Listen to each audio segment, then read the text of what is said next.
दोस्तों, जब कोई आपराधिक वारदात हो जाती है तो उसके लिए पुलिस का नज़रिया बदल जाता है। अगर यही आपराधिक वारदात किसी गरीब के साथ होती है, किसी मज़दूर के साथ होती है या किसी किसान के साथ होती है तो पुलिस उन पर इतना ध्यान नहीं देती और ना ही उनकी बात कभी सुनती है। लेकिन अगर यही आपराधिक वारदात किसी नेता के साथ, अभिनेता के साथ या किसी बड़े व्यापारी के साथ या फिर किसी अधिकारी के साथ हो, आईएएस ऑफिसर हो, पीसीएस ऑफिसर हो या कमिश्नर हो, इन लोगों के साथ होती है तो पुलिस इनकी बात बहुत ध्यान से सुनती है और जुट जाती है कि इनके केस को जितनी जल्दी हो सके उतनी जल्दी सुलझा दें। वो कुछ इस तरह से काम करती है कि उनका केस जल्दी सुलझ जाए और वो फ्री भी हो जाएं। दोस्तों, आज की वारदात कुछ ऐसे ही है। दरअसल एक आईएएस अधिकारी की पत्नी का कत्ल हो जाता है। केस बहुत ज़्यादा टिपिकल था क्योंकि उसको ढूंढना बड़ा मुश्किल पड़ रहा था और पुलिस कुछ इस तरह से काम करती है जैसे कि भूसे के ढेर में से सुई निकालना, यानी कि पुलिस की कईयों टीम बन जाती हैं उस आईएएस अधिकारी की पत्नी को किसने मारा ये जानने के लिए, और महज 72 घंटे के अंदर वो कातिलों को पकड़ लेती है। अब जैसे ही 72 घंटे के अंदर पुलिस कातिलों को पकड़ती है तो पुलिस की बहुत ज़्यादा वाहवाही होती है और लोग कहते हैं कि ये देखो पुलिस ने कितना अच्छा काम किया कि 72 घंटे के अंदर ही कातिलों को पकड़ लिया। अगर ऐसे ही अगर पुलिस किसी गरीब की, किसान की, मजदूर की या मध्यम वर्गीय परिवार के किसी भी इंसान के घर में कोई वारदात होती है और पुलिस इसी तरह से उनके घर का काम भी ऐसे ही कर दे तो पुलिस को कोई गलत नहीं कहता। दोस्तों, आज की कहानी से हम जानेंगे कि आईएएस अधिकारी कौन थे, इनकी पत्नी को आखिर किसने मारा। तो आप वीडियो में हमारे साथ बने रहिएगा। नमस्कार दोस्तों, मैं गौरव शर्मा और आप देख रहे हैं गौरव शर्मा सफ़र। दोस्तों, आज की जो सच्ची घटना मैं आपको सुनाने जा रहा हूँ, ये सच्ची घटना है उत्तर प्रदेश की राजधानी लखनऊ की, और लखनऊ में ही एक इलाका पड़ता है इंदिरा नगर। मैं बात कर रहा हूँ 25 मई सन 2024 की सुबह लगभग 7 बजे की। दरअसल इस इंदिरा नगर कॉलोनी के सेक्टर नंबर 20 में एक रिटायर्ड आईएएस ऑफिसर होते हैं। वो अपने ड्राइवर से कहते हैं कि ड्राइवर गाड़ी निकालो, हमें गोल्फ खेलने के लिए चलना है। अब आईएएस साहब गोल्फ खेलने के लिए चले जाते हैं। अब होता क्या है, आईएएस साहब जब गोल्फ खेलने जाते हैं तो फिर वहाँ से तकरीबन 9:30-10 बजे रोज़ाना की तरह ही आते हैं। दरअसल आईएएस साहब रोज़ाना गोल्फ खेलने के लिए जाते थे और रोज़ाना उनका समय था 7-7:30 बजे निकलना और उसके बाद 9:30 से 10 के बीच में वो वापस घर आ जाया करते थे। अब क्या होता है, आईएएस साहब 9:30-10 बजे के आसपास अपने घर पे आते हैं और दरवाज़ा खटखटाते हैं। अब दरवाज़ा खटखटाते हैं तो कोई अंदर से आवाज़ नहीं आती। अब जब आवाज़ नहीं आती तो आईएएस साहब क्या करते हैं, दरवाजे को थोड़ा पुश करते हैं, उसको धकेलते हैं तो दरवाज़ा अंदर से खुला हुआ होता है। अब आईएएस साहब अंदर जाते हैं और अपनी पत्नी को आवाज़ देते हैं, मोहिनी मोहिनी, लेकिन उनकी पत्नी उनकी आवाज़ नहीं सुन रही होती। अब जब उनकी पत्नी उनकी आवाज़ नहीं सुन रही होती तो आईएएस साहब क्या करते हैं, अंदर हर कमरे में जाके देखते हैं कि उनकी पत्नी कहाँ है। अब जैसे ही वो अपने कमरे के अंदर जाते हैं तो उनके ड्रेसिंग रूम में उनकी पत्नी औंधे मुँह पड़ी हुई होती है और वो पूरी खूनम खून होती है। आईएएस साहब तुरंत उसके पास जाते हैं, उसे अपनी गोदी में उठाते हैं तो देखते हैं कि एक पेचकस पड़ा हुआ था जो कि पूरा खून से तरबतर था और उनकी पत्नी के गले में एक दुपट्टा जैसा कोई कपड़ा था वो बंधा हुआ था, यानी कि या तो उस दुपट्टे से उनकी हत्या की गई है या उस पेचकस से की गई है, क्योंकि पेचकस भी खूनम खून था। अब जैसे ही अंदर से वो ज़ोर ज़ोर से चिल्लाते हैं तो उनका ड्राइवर रवि भागा भागा वहाँ पे आता है तो देखता है कि उसकी मालकिन की किसी ने हत्या कर दी है और जो आईएएस साहब थे वो उसे लेके अपनी गोदी में बैठे हैं और ज़ोर ज़ोर से रो रहे हैं। तो तुरंत ही क्या करता है, वो ड्राइवर रवि तुरंत 112 नंबर पे फ़ोन करता है और पुलिस को वहाँ पे बुला लेता है। अब देखिए दोस्तों, जब आईएएस अधिकारी जी से जुड़ा हुआ मामला था तो यहाँ पे कौन कौन आता है, यहाँ पे पुलिस कमिश्नर आते हैं, जॉइंट कमिश्नर आते हैं, फॉरेंसिक की टीम आती है, डॉग स्क्वाड वाले आते हैं और भी ना जाने कितनी बड़ी बड़ी टीमें इस घर पे आके तुरंत पहुँच जाती हैं। तो देखती हैं, वो लोग देखते हैं कि पत्नी ज़मीन में पड़ी हुई है, सारी अलमारियां खुली हुई हैं, तो वो फ़ौरन समझ जाते हैं कि यहाँ पे लूटपाट का मामला है, ये लूटपाट हुई है, उसके बाद में इनकी हत्या की गई है।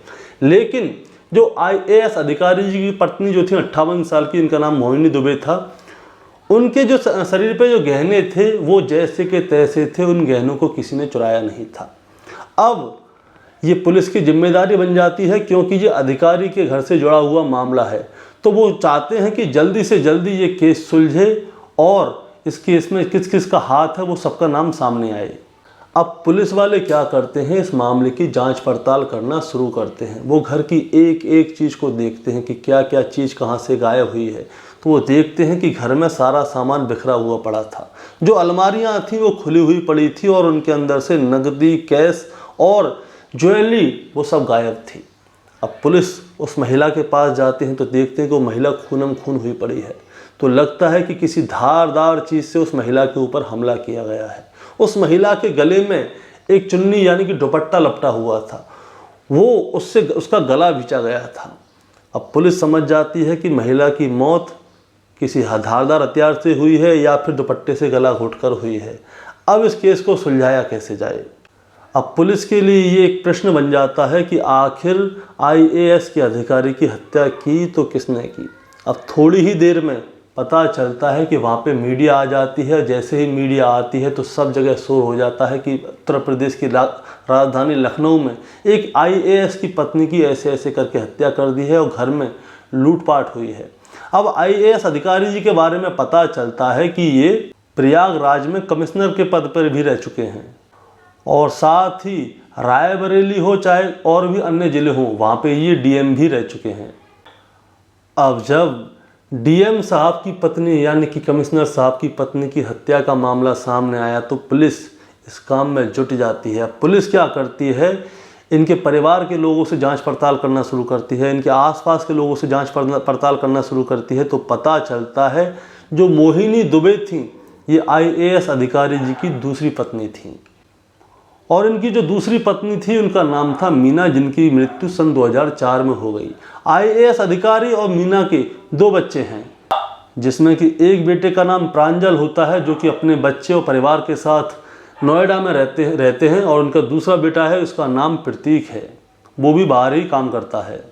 और ये अपनी पत्नी के मरने के 2 साल बाद यानी कि साल 2006 या 7 में एक महिला से शादी कर लेते हैं, जो महिला एक NGO चलाया करती थी जिनका नाम मोहिनी दुबे होता है। और इनका परिवार बहुत ज़्यादा अच्छा चलता है, लेकिन इनके जो 2 बेटे होते हैं उनको अपने पिता की ये वाली बात पसंद नहीं होती कि उनके पिता ने बुढ़ापे में दूसरी शादी की, इसलिए इनके बेटे इनसे ज़्यादा कोई मतलब रखा नहीं करते। अब पुलिस क्या करती है, इनके दोनों बेटों से जांच पड़ताल करने की कोशिश करती है, लेकिन इनके दोनों बेटे लखनऊ से बहुत दूर रहते थे तो वो आ नहीं पाए थे। तो पुलिस का शक जो है इनके दोनों बेटों की ओर बढ़ जाता है कि कहीं ऐसा तो नहीं कि इन दोनों बेटों में से किसी एक बेटे ने या इन दोनों बेटों ने इस हत्याकांड को अंजाम दिया हो। दरअसल दोस्तों, जो मोहिनी दुबे थी उनकी कोई संतान नहीं होती। वो अपने पति IAS अधिकारी के साथ लखनऊ की पॉश कॉलोनी इंदिरा नगर में बहुत खुशी खुशी जीवन बिता रही थी। लेकिन जब पुलिस इसकी जांच पड़ताल करती है तो उनके बेटों से उन्हें कोई सही से जवाब नहीं मिलता। अब पुलिस उनके बेटों को अपने पास बुलाती है, उनसे जानकारी लेती है, तो पता चलता है कि उनके बेटों को इस मामले के बारे में कोई जानकारी भी नहीं है। उन्होंने तो बहुत दिनों से अपने घर पर फ़ोन करके भी नहीं देखा। तो पुलिस को उनके बेटे से कुछ भी नहीं मिलता, लेकिन पुलिस के लिए पहला प्राइम सस्पेक्ट जो होते हैं उनके बेटे ही होते हैं। अब क्या होता है, पुलिस क्या करती है, घर में जो CCTV कैमरे होते हैं उनकी फुटेज देखने की कोशिश करती है। तो पता चलता है जो DVR था CCTV कैमरे का वो गायब था, यानी कि जिसने भी हत्या की है वो DVR को अपने साथ लेकर चला गया है।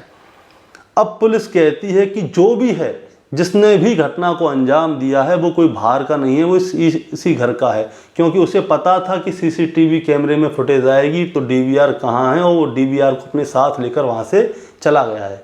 अब पुलिस करे तो क्या करे। अब पुलिस क्या करती है, जो आसपास के घरों में CCTV कैमरे थे उसकी जांच पड़ताल करती है। तो वो CCTV में देखते हैं जो देवेंद्र नाथ थे IAS अधिकारी, वो सुबह लगभग 7:30 बजे के आसपास अपनी गाड़ी लेकर अपने ड्राइवर के साथ गोल्फ खेलने के लिए जाते हैं। उसके 10-15 मिनट बाद उनके घर पे एक दूधिया की एंट्री होती है। वो दूधिया आता है, दूध देता है, वो चला जाता है। जैसे ही दूधिया वहाँ से जाता है तो एक स्कूटी पर 2 लोग आते हैं। उन दोनों लोगों का मुंह ढका हुआ होता है। वो घंटी बजाते हैं, घर के अंदर प्रवेश करते हैं और लगभग 9:30 बजे के आसपास वो दोनों अपनी स्कूटी पर बैठकर वहाँ से निकल जाते हैं, क्योंकि 9:30 बजे के और 10 के बीच में IAS अधिकारी देवेंद्र जी अपने घर पे आते हैं। अब पुलिस ये सारी चीज़ तो देख लेती है, लेकिन पुलिस को ये नहीं पता चलता कि आखिर स्कूटी पर आया था तो कौन आया था, और ना ही पुलिस को ये पता चलता कि गाड़ी का नंबर क्या है। अब दोस्तों, पुलिस के पास सिर्फ एक ही क्लू है और वो है नीले कलर की स्कूटी। अब एक शहर में नीले कलर की स्कूटी तो भाइयों बहुत सारी होंगी। तो पुलिस क्या करती है, 3 टीमों का गठन करती है, जिसमें कि समझदार लोग होते हैं जो कि सूझबूझ वाले अधिकारी होते हैं, दूसरे होते हैं कैमरे को सर्च करने वाले, और तीसरे जो होते हैं इस पुलिस जो वारदात होती है, जो गुंडों वगैरह को पकड़ते हैं, वो लोग होते हैं। और भी इसमें बहुत सारे लोग होते हैं, तकरीबन 40 लोगों की ये टीम होती है। तो क्या होता है, ये स्कूटी यहाँ से निकल जाती है और दूसरी टीम क्या करती है, वो स्कूटी की कंपनी में जाकर ये पूछती है कि आपने आज तक नीले कलर की स्कूटी इस शहर में यानी कि लखनऊ में किसने भेज दी है। अब इधर तो पुलिस स्कूटियों की जांच पड़ताल कर रही थी और इधर सीसीटीवी कैमरे खंगाले जाते हैं। तकरीबन 500 कैमरे खंगाले जाते हैं दोस्तों। अब क्या होता है कि स्कूटी पे ये 2 लोग होते हैं, वो वहाँ से कईयों किलोमीटर दूर चले जाते हैं। तो पुलिस क्या करती है कि कैमरे को देखती है कि यहाँ से निकला तो यहाँ पहुँचा, यहाँ से निकला तो यहाँ पहुँचा, यहाँ से निकला तो यहाँ पहुँचा। अब कईयों किलोमीटर निकल जाते हैं तो उसके बाद में वो स्कूटी ड्राइवर क्या करता है, एक रेड चक्कर पे यानी कि गोल चक्कर पे आता है, रेड लाइट पर, और अपना हेलमेट उतार देता है।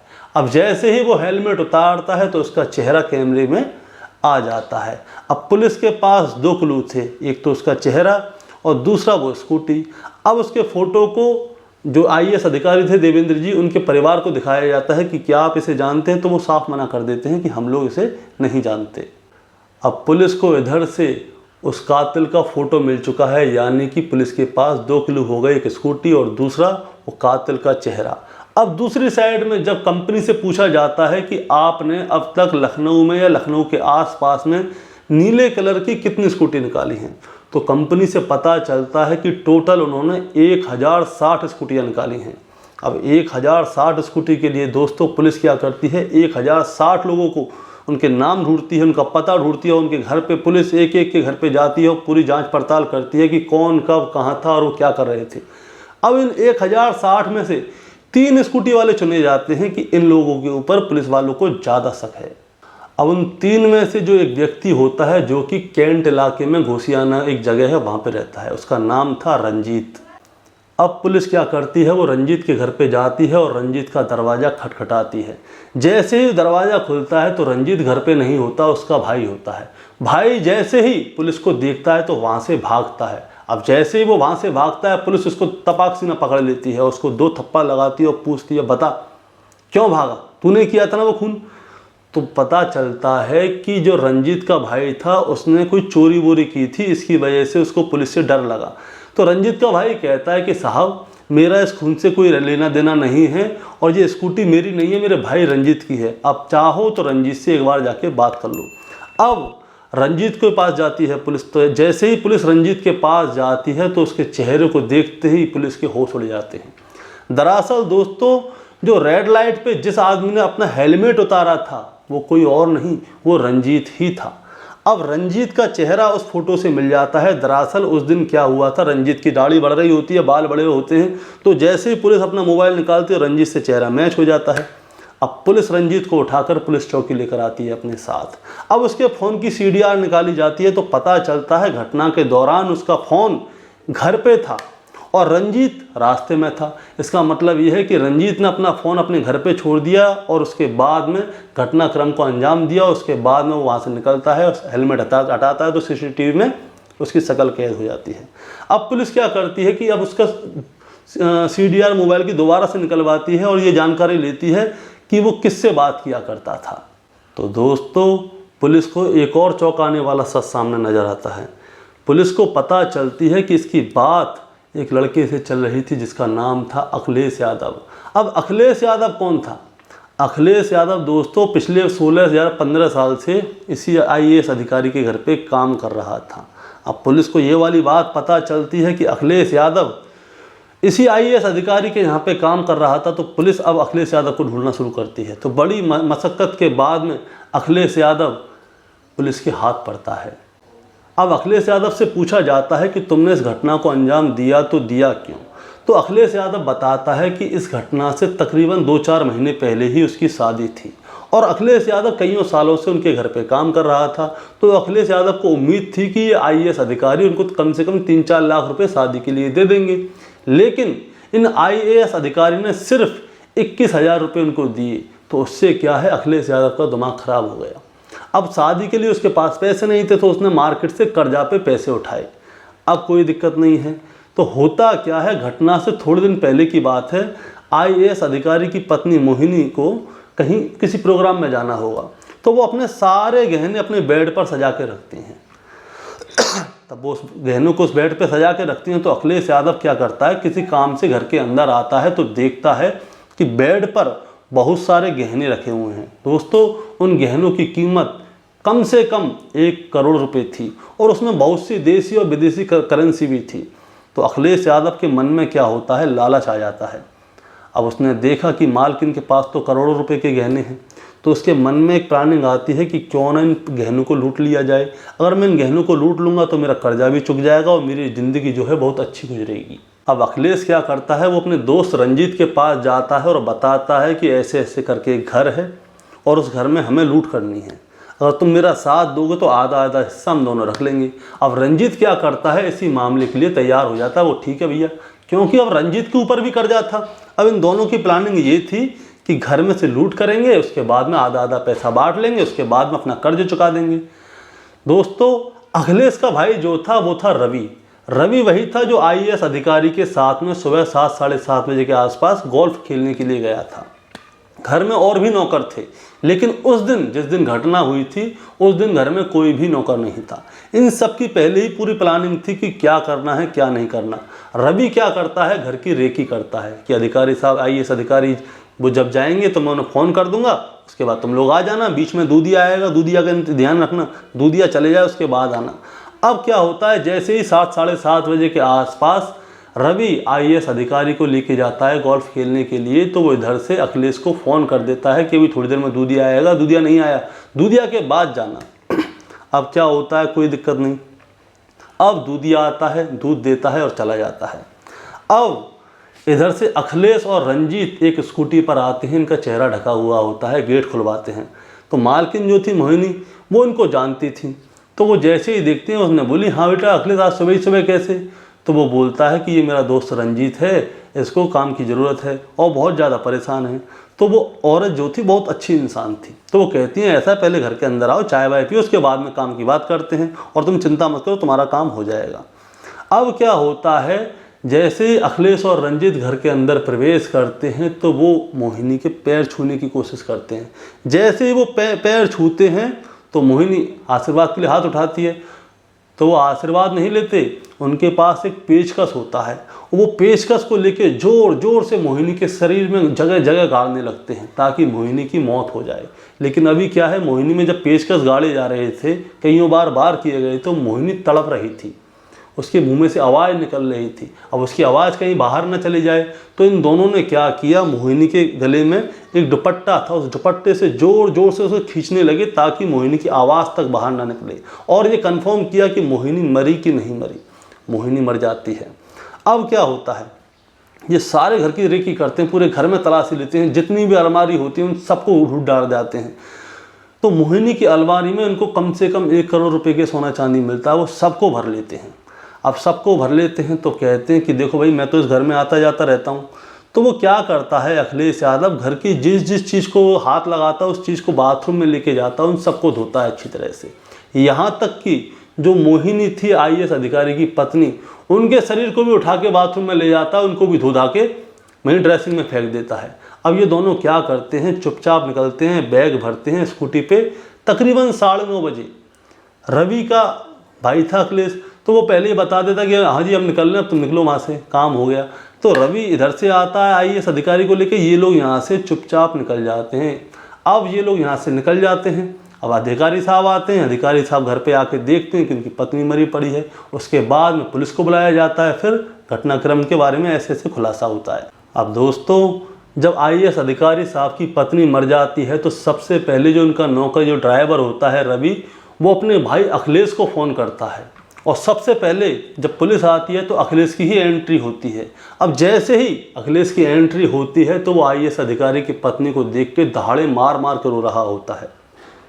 अब जैसे ही अखिलेश वहाँ पे दहाड़े मार मार के रो रहा होता है तो जो वहाँ पे पुलिस होती है वो आईएएस अधिकारी से पूछती है कि ये कौन है और इतनी ज़ोर ज़ोर से क्यों रो रहा है।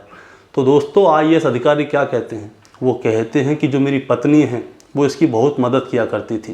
ये कभी बीमारी हारी में होता था, इसका घर बना था जब भी, इसकी शादी हुई थी तब भी, और इसको जैसे भी ज़रूरत पड़ती थी तो मेरी पत्नी इसका बहुत साथ दिया करती थी।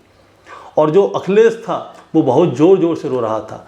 दोस्तों वो पता है क्या कह रहा था, वो कह रहा था कि माँ तुम्हारे साथ ये किसने क्या कर दिया माँ। वो अखिलेश उस आईएएस अधिकारी की पत्नी को माँ कह के बोल रहा था। अब देखिए सबके सामने वो माँ कह के बोल रहा था, वो तो माँ का फर्ज निभा भी रही थी, लेकिन इसने अपनी औकात दिखा दी। अब ये जब ज़ोर ज़ोर से रो रहा था तो पुलिस को इसके ऊपर शक भी नहीं होता, क्योंकि भैया ये तो था ही नहीं उस दिन और ना ही इस परिवार का सदस्य है, तो इसके ऊपर शक जाता ही नहीं। दोस्तों अखिलेश यादव हर जगह पे उनके साथ था, अंतिम संस्कार में उनके साथ था, पोस्टमार्टम के लिए जब लाश गई थी तब उनके साथ था, अर्थी विसर्जन जब हो रहा था तब उनके साथ था। अखिलेश यादव के ऊपर किसी भी प्रकार का शक करने का कोई एंगल बनता ही नहीं था। अब क्या करते हैं दोस्तों, अगर वो स्कूटी ना होती तो इस केस का खुलासा ना होता। जब स्कूटी सामने आई तो इसका केस का खुलासा भी हुआ। दोस्तों अब पुलिस ने उन सबसे क्या है, जो सोना चांदी इन लोगों ने वहाँ से चोरी की थी वो सारा बरामद कर लिया। और जब बरामद किया गया तो पता चला उसकी कीमत तकरीबन 1 करोड़ रुपए के आसपास है।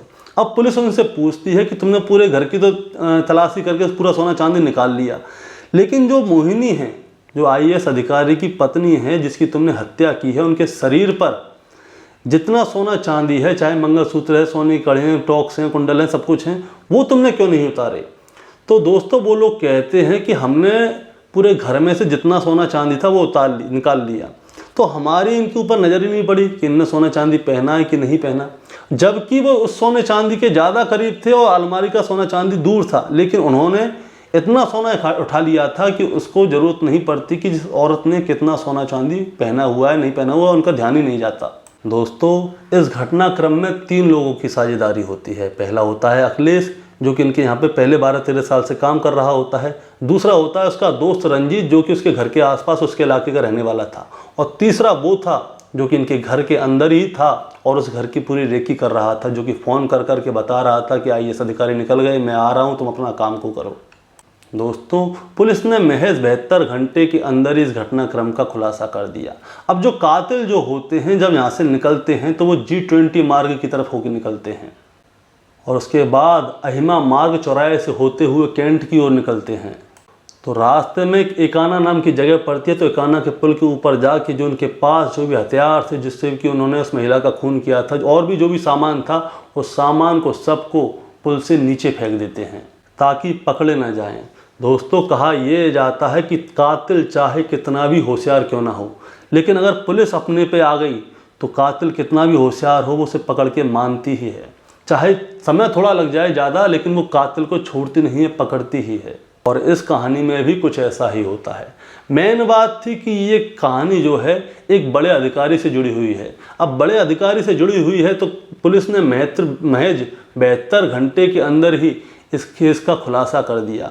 आप आगे भविष्य में देखेंगे तो अभी तो पुलिस ने इनको उठा के जेल में डाल दिया है, इनके खिलाफ चार्जशीट वगैरह दायर की है। अगर आप भविष्य में देखेंगे तो हो सकेगा कि इन लोगों को बड़ी से बड़ी सज़ा भी मिलेगी, क्योंकि ये मामला किसी बड़े अधिकारी से जुड़ा हुआ जो है। अगर यही गरीब के साथ भी पुलिस करे तो कितना अच्छा हो कि गरीब का जो भी केस हो उसे तुरंत सुलझाए। दोस्तों इस कहानी को सुनाने का मतलब आपको परेशान करना या विचलित करना नहीं था, बस आपको सतर्क करना था। नमस्कार।